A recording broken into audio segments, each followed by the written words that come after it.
할렐루야. 이 자리에 오신 여러분을 환영하고 축복합니다. 날씨가 굉장히 덥죠. 이 더위에 건강 잃지 않게 조심하시고 날마다 주님 안에서 승리하는 저와 여러분이 되시길 주님의 이름으로 축복합니다. 특별히 우리 교회 본당은 굉장히 시원합니다. 다른 데에 방황하지 마시고 우리 교회로 오셔서 기도에 힘쓰고 예배에 힘쓰는 예배자가 되시길 주님의 이름으로 축복합니다. 옛말에 세 살 버릇이 80까지 간다라는 말이 있습니다. 이 말은 어릴 때 생긴 나쁜 습관들이, 그런 버릇들이 늙어서도 고치기가 참 힘들다라는 뜻입니다. 결국 그 나쁜 버릇이 나쁜 사람을 만들게 되는 것입니다. 여러분에게는 어떤 버릇이 있습니까? 저는 어렸을 때부터 남들 앞에서 말하는 것을 굉장히 부담스러워했습니다. 그래서 그런지 당황하면 말 앞에 꼭 이렇게 그래서 그랬는데 이렇게 앞에 를 많이 붙였습니다. 이 사실을 저도 몰랐었는데요. 제가 설교를 모니터하면서 알게 됐습니다. 내가 습관적으로 라고 얘기를 하는구나. 그래서 이것을 고치려고 부단히 노력했는데 굉장히 쉽지 않더라고요. 지금은 많이 고쳐진 것 같은데 당황하면 여전히 라는 게 나오게 되더라고요. 반대로요, 좋은 습관은 좋은 사람을 만드는 원인이 됩니다. 오늘 예수님의 어린 시절 모습을 통해서 예수님의 좋은 습관을 닮아가는 저와 여러분이 되시길 소망합니다. 이 자리에 계신 여러분 모두가 그 좋은 습관의 주인공이 되시고 하나님의 보시기에, 사람의 보시기에 사랑스러워가는 그런 귀한 거룩한 성도가 되시길 주님의 이름으로 축복합니다. 오늘 우리가 읽은 말씀의 처음과 마지막은 예수님의 성장에 대한 말씀을 담고 있습니다. 우리 오늘 말씀 40절과 52절 말씀을 함께 읽겠습니다. 시작. 아기가 자라며 강건하여지고 지혜가 충만하며 하나님의 은혜가 그 위에 있더라. 예수는 지혜와 키가 자라가며 하나님과 사람에게 더욱 사랑스러워 가시더라. 이렇게 예수 그리스도의 성장에 대해서 말씀하면서 그 사이에 구체적인 에피소드 하나를 넣고 있는데요. 그 에피소드가 바로 예수님께서 12살 되었을 때 있었던 일을 기록하고 있습니다. 예수님께서 12살 되던 해에 요셉과 마리아가 예수님을 데리고 유월절 절기를 지키기 위해서 예루살렘 성전으로 들어갑니다. 그런데 그만 우리가 잘 알다시피 그곳에서 예수님을 잃어버리게 됩니다. 마리아와 요셉은 애탄 마음을 가지고 사흘 동안이나 그 예수님을 찾아다니다가 결국 성전에 있는 예수님을 만나게 됩니다. 이 말씀은 오직 누가복음에서만 기록하고 있는데요. 다른 복음서처럼 이 말씀을 기록하지 않을 수도 있었는데 그럼에도 불구하고 이 말씀을 기억하고 있는 이 어린 시절에 예수님의 모습을 기록하고 있는 이유가 무엇일까 고민하다가 이 어린 시절에 성장하는 예수님의 그 모습을 통해 우리가 이 예수님처럼 좋은 습관을 가지고 성장하기를 바라시는 하나님의 뜻이 있는 줄 믿습니다. 이 자리에 계신 여러분 모두가 그 주님 안에서 거룩한 성장을 이루시는 저와 여러분이 되시길 주님의 이름으로 축복합니다. 첫 번째로 예수님의 성장에는 하나님의 말씀에 대한 사모함이 있었습니다.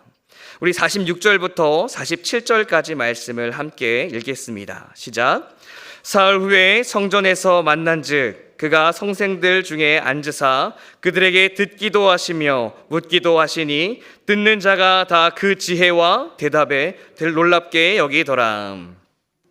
이 말씀에서 우리가 주목해야 할 것은요, 예수님께서는 말씀이 육신이 되어 하나님의 아들로 이 땅에 오셨지만 어린 시절의 예수님의 모습은 말씀을 가르치고 말씀에 대한 탁월한 해석을 하는 것이 아니라 듣고 질문하며 배우고 성장하는 모습을 우리에게 보여주고 있다는 점입니다.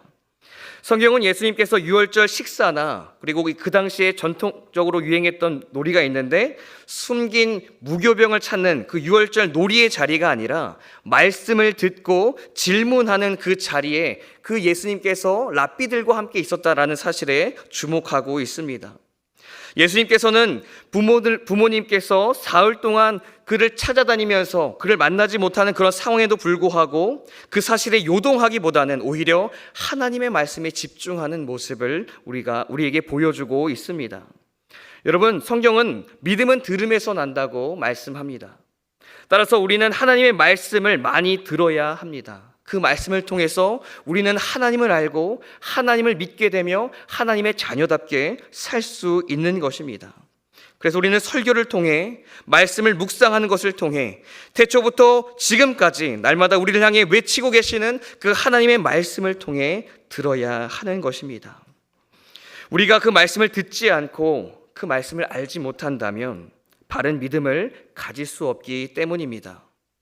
말씀을 모르고 믿는 것은 맹목적인 믿음이 되고 맹목적인 믿음은 결국 잘못된 믿음으로 변하기 쉽습니다. 따라서 우리는 하나님의 말씀을 경청하고 그 말씀을 이해하기 위해서 부단히 노력해야 하는 것입니다. 사도행전을 보면 바울의 선교 가운데 데살로니가 사람들과 베레아 사람들이 하나님의 말씀을 대하는 모습을 다음과 같이 비교하고 있습니다. 사도행전 17장 11절 말씀 우리 함께 읽겠습니다. 시작. 베레아에 있는 사람들은 데살로니가에 있는 사람들보다 더 너그러워서 간절한 마음으로 말씀을 받고 이것이 그러한가 하여 날마다 성경을 상고하므로. 베레아 사람들은 그 말씀을 간절히 사모했고 그 말씀이 맞는지를 날마다 깊이 상고함으로 질문했다라고 말씀하고 있습니다. 그 결과 데살로니가 사람들과 어떻게 차이가 나게 되냐면 데살로니가에 있는 사람들은 유대인들의 충동에 쉽게 흔들려서 그들의 충동에 바울을 함께 박해하는 일에 동조합니다. 그러나 그럼에도 불구하고 베레아 사람들은 그 말씀을 믿음으로 바울과 그의 일행들을 데살로니가 사람들의 박해 속에서부터 도망갈 수 있도록 돕는 그러한 동역자의 역할을 감당하게 합니다. 시편 119편 105절 말씀 함께 읽겠습니다. 시작. 주의 말씀은 내 발의 등이요 내 길에 빛이니이다. 그렇습니다. 주님의 말씀은 우리의 삶의 방향을 제시해 줍니다. 우리가 주님의 말씀을 사모할 때, 그 말씀이 우리 가운데 있을 때 주님의 말씀이 우리를 바른 길로 인도해 주신다는 것입니다. 여러분은 하나님의 말씀을 듣기를 즐겨 하십니까? 아니면 세상의 소리를 듣는 그 자리를 즐거워하며 그 자리를 지키고 계십니까? 요즘 유튜브를 통해서 말씀도 많이 들을 수 있지만 세상의 수많은 소리가 그 속에 담겨서 우리의 귀를 시끄럽게 합니다. 건강 상식, 경제 소식, 취미 정보나 정치적인 소식 등 다양한 소리로 우리의 귀를 시끄럽게 울립니다. 우리는 그 수많은 소음 중에서 복음을 들어야 할 줄 믿습니다. 세상의 소리는 순간의 즐거움을 줄지는 모르겠지만 복음은 우리에게 영원한 행복과 영원한 평안함을 허락할 것입니다. 하나님의 말씀을 사모함으로 성장하는 저와 여러분이 되시길 주님의 이름으로 축복합니다. 특별히 우리 아이들도 하나님의 말씀 가운데 성장해야 할 줄 믿습니다. 예전과 비교해 보면요, 확실히 요즘 아이들이요 잘 먹어서 그런지 키가 굉장히 큽니다. 그리고 잘 배워서 그런지 모르는데 굉장히 똑똑합니다. 그러나 하나님의 말씀 가운데 믿음을 살펴본다면 예전에 비해서 믿음이 부족하지 않나 많이 생각해 봅니다. 이것은 우리의 책임일 것입니다. 우리의 아이들이 말씀으로 성장할 수 있도록 우리는 부지런히 아이들에게 하나님의 말씀을 가르치고 하나님의 말씀을 들려주어야 하는 것입니다. 그래서 유대인들은 자녀들에게 다음과 같이 말씀을 가르칩니다. 신명기 6장 6절부터 9절까지 말씀입니다. 우리 함께 읽겠습니다. 오늘 내가 내게 명하는 이 말씀을 너는 마음에 새기고 내 자녀에게 부지런히 가르치며 집에 앉았을 때든지 길을 갈 때든지 누워있을 때든지 일어날 때든지 이 말씀을 강론할 것이며 너는 또 그것을 내 손목에 메어 기로를 삼고 내 미간에 붙여 표로 삼고 또 내 집 문설주와 바깥 문에 기록할지니라. 유대인들은요 하나님의 말씀을 자녀에게 가르치기 위해서요 부단히 시시때때로 어디서든지 자녀들에게 하나님의 말씀을 가르쳤다. 하나님의 말씀을 들려주었다. 하나님의 말씀을 보여주었다라고 말씀하고 있습니다. 그런데 혹시 우리는 자녀들이 집에 앉아있을 때든지 길을 갈 때든지 누워있을 때든지 일어날 때든지 하나님의 말씀이 아닌 공부하라고 외치고 있지는 않았습니까? 세상에서 성공하라고 그 성공의 방향만을 제시하고 있지는 않았습니까? 우리 아이들에게 영원하신 하나님의 말씀을, 생명이 담겨있는 그 하나님의 말씀을 가르치시길 바랍니다. 그 말씀이 우리의 아이들을 생명으로 인도할 것입니다. 여러분, 그 말씀을 가르치는 게 좀 어려우시다면 말씀을 현관문이나 방문에 붙이시길 바랍니다. 오고 가며 그 말씀이 눈에 들어올 때마다 그 말씀이 그 자녀들의 마음을 울리게 할 것입니다. 시시때때로 하나님의 말씀을 가지고 축복 기도해 주시기 바랍니다. 그 축복의 말씀이 그 아이들의 방향을 제시할 것입니다. 여러분의 가정에서도 그 하나님의 말씀을 가지고 아이들을 양육하며 하나님의 말씀으로 인도하는 저와 여러분이 되시길 주님의 이름으로 축복합니다. 하나님의 말씀을 듣고 질문하며 성장하셨던 그 예수님의 모습처럼 우리와 우리 다음 세대가 하나님의 말씀 안에서 성장하게 되길 소망합니다. 두 번째로 예수님의 성장에는 부르심에 대한 순종이 있었습니다. 우리 48절부터 49절까지 말씀 함께 읽겠습니다. 시작. 그의 부모가 보고 놀라며 그의 어머니는 이르되 아이야 어찌하여 우리에게 이렇게 하였느냐.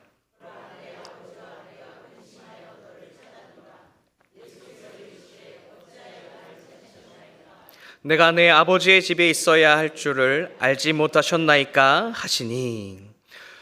이 말씀에서 우리가 주목하길 바라는 것은 예수님께서 자신을 잃어버려서 걱정하고 있는 그 부모님의 모습에 당황해하고 있다는 것입니다. 왜냐하면 예수님께서는 자기가 당연히 하나님의 성전에 있는 것을 부모님도 아신다라고 생각했기 때문입니다. 예수님의 부모의 입장에서 본다면 이 상황은 분명히 걱정스러운 일이 당연합니다. 어린 자녀가 수많은 무리 가운데 갑자기 사라졌기 때문입니다. 길을 잘못 찾아 다른 곳으로 가진 않았을까? 다른 사람에게 납치당한 것은 아닐까? 다치거나 쓰러지지는 않았을까? 예수님을 찾는 사흘 동안 그 부모의 마음은 녹았을 것입니다. 그러나 예수님의 생각은 달랐습니다.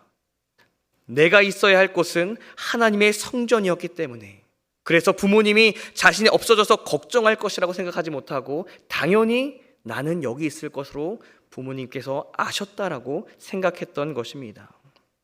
그렇습니다. 우리는 우리가 마땅히 있어야 할 그 부르심의 자리를 알고 그 자리에 서 있어야 하는 것임을 믿으시기 바랍니다. 왜냐하면 우리가 그 자리를 깨닫고 그 자리에 서 있을 때 하나님께서 우리를 붙드시고 성장시키시며 우리를 통해 놀라운 역사를 이루실 것이기 때문입니다. 하나님께서 이스라엘 백성을 출애굽시키기 위해서 처음 모세를 불렀을 때 모세는 그 자리를 내가 감당할 수 없다며 거절했습니다. 여러 번 거절했습니다. 그러나 그 부르심의 자리를 지키고 그 자리에 서자 하나님께서는 그 모세를 통해 10가지 재앙을 내리시고 홍해를 가르시며 이스라엘 백성을 출애굽시키셨습니다. 사사였던 기드온은 어땠습니까? 하나님께서 기드온에게 미디안을 공격하여 이스라엘 백성을 구원하라라고 말씀하셨을 때 기드온은 자신이 없다며 그 하나님의 부르심을 의심했습니다. 그러면서 그 부르심의 증거를 보여달라고 요구했지요. 그러나 그랬던 기드온이 하나님의 부르심의 자리에 서자 고작 300명의 용사로 13만 5천 명이나 되는 그 미디안의 군대들을 물리치게 됩니다. 여러분, 자리가 사람을 만듭니다. 하나님께서는 그 자리로 우리를 부르시고 그 자리에 순종하는 사람을 통하여 놀라운 역사를 이루십니다. 여러분, 우리가 마땅히 지켜야 할 우리의 부르심의 자리는 과연 어디입니까? 여러분이 교회에서 맡은 사역의 자리와 여러분의 일자리, 그리고 여러분의 가정의 자리 등 그 모든 곳이 하나님께서 우리를 부르신 자리임을 믿으시기 바랍니다. 그 부르심의 자리에서 하나님의 뜻을 붙들고 그 자리를 지키는 저와 여러분이 되시길 주님의 이름으로 축복합니다. 하나님께서는 그 자리에서 우리를 성장시켜 주시고 동시에 그런 우리를 통해 놀라운 역사를 이루실 것입니다. 특별히 여름 행사가 다가오고 있습니다. 여름에 학생들이 지켜야 할 자리는 학원이나 피서지가 아니라 여름 성경학교와 수련회의 자리임을 믿습니다. 교회 학교 여름 행사를 통해서 그 부르신 곳에서 하나님을 만나고 하나님의 거룩한 성장이 그들 가운데 이루어지기를, 우리 다음 세대들과 우리 자녀들에게 이루어지기를 소망합니다. 동시에 이 자리에 계신 여러분 모두가 여름 행사를 통해서 기도의 자리로 달려 나오셔서 기도에서 동역해 주시고 함께 응원해 주시길 주님의 이름으로 축복합니다. 우리가 우리의 부르심의 자리에서 충성할 때 하나님께서는 우리를 그 자리에서 일으켜 세우시고 성장시키시며 놀라운 일을 이루실 것입니다. 여러분, 그 영광의 주인공이 되시길 주님의 이름으로 축복합니다. 마지막으로 예수님의 성장에는 사람과 하나님을 향한 겸손함이 있었습니다. 우리 51절과 52절 말씀 함께 읽겠습니다. 시작. 예수께서 함께 내려가사 나사렛에 이르러 순종하여 받드시더라. 그 어머니는 이 모든 말을 마음에 두니라. 예수는 지혜와 키가 자라가며 하나님과 사람에게 더욱 사랑스러워 가시더라. 예수님께서는 하나님과 사람에게 더욱 사랑스러워 가셨던 이유, 그 이유는요, 예수님께서 하나님과 사람 앞에 겸손했기 때문입니다. 앞서 말씀드렸던 것처럼 예수님께서는 말씀이 육신이 되어 이 땅에 오신 참 하나님이셨습니다. 그럼에도 불구하고 예수님께서는 성전에서 하나님의 말씀을 그 세리들에게 듣고 질문하며 배우셨습니다. 하나님의 말씀 앞에 겸손함으로 배웠다는 것입니다. 하나님께서는 예수님의 이 모습을 기뻐하셨다고 말씀하시고 이 모습을 우리에게 계시하고 있는 것입니다. 또한 예수님께서는 부모님 앞에 겸손하셨습니다. 성경은 예수님께서 요셉과 마리아와 함께 내려가서 그 나사렛에서 순종하며 받들었다고 말씀하십니다. 이 세상에 만왕으로 오신 주님께서 부모님의 순종하는 것을 마땅히 여기고 순종했다라는 모습을 우리에게 보여주고 있는 것입니다. 뿐만 아니라 예수님께서는 죄인들의 친구가 되어주셨고 병자들을 긍휼과 자비하심으로 고쳐주셨으며 가난한 자를 사랑으로 섬겨주셨습니다. 예수님의 이러한 모습은 하나님과 사람에게 더욱 사랑스럽게 성숙하는 계기가 되었다고 성경은 말씀하고 있는 것입니다. 여러분, 겸손한 사람이 성장할 수 있습니다. 왜냐하면 교만한 사람은 자기가 최고라고 생각하며 성장할 이유를 느끼지 못하기 때문입니다. 이 자리에 계신 여러분은 하나님과 사람 앞에 겸손하시길 바랍니다. 하나님께서는 우리의 겸손한 모습을 보시고 우리를 성장하게 하실 것입니다. 이 자리에 계신 여러분 모두가 겸손한 자세로 하나님 앞에 나아가시길 바랍니다. 겸손한 모습으로 우리의 부모와 우리가 공경해야 될 사람을 공경하시길 바랍니다. 그리고 지극히 낮아져서 우리가 섬겨야 할 그 수많은 영혼들을 향하여서 낮아져 섬길 수 있는 우리 모두가 되시길 주님의 이름으로 축복합니다. 그 낮아짐 가운데, 그 겸손한 가운데 하나님께서는 우리를 가르치시고 우리를 일으켜 세우시며 우리를 놀랍게 성장시키실 것입니다. 그러한 주님의 모습을 닮아가며 주님의 거룩함을 닮아가는 저와 여러분이 되시길 주님의 이름으로 축복합니다.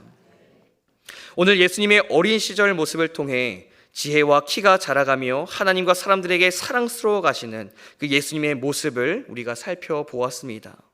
예수님께서는 하나님의 말씀을 사모하셨고 부르심의 자리를 지키셨으며 겸손함으로 섬기셨습니다. 예수님의 그 모습이 하나님과 사람들 앞에 사랑스러운 존재가 되게 하신 것입니다. 성경은 오늘 우리에게 그 주님의 모습을 계시하며 그 모습대로 성장하기를 말씀하고 있는 것입니다. 여러분, 하나님의 말씀을 사모하시고 주님께서 부르시는 그 부르심의 자리를 지키며 겸손함으로 섬길 수 있는 저와 여러분이 되시길 바랍니다. 우리의 그 거룩한 습관이 우리를 하나님과 사람들 앞에서 사랑스러운 존재로 성장시키실 것이며 하나님의 놀라운 역사를 이루는 통로가 될 줄 믿습니다. 우리 가운데 나쁜 버릇을 제거하고 주님의 모습을 닮아감으로 그리스도의 장성한 분량까지 이르는 저와 여러분이 되시길 주님의 이름으로 축복합니다. 우리 시간 함께 찬양하고 기도하기를 원합니다.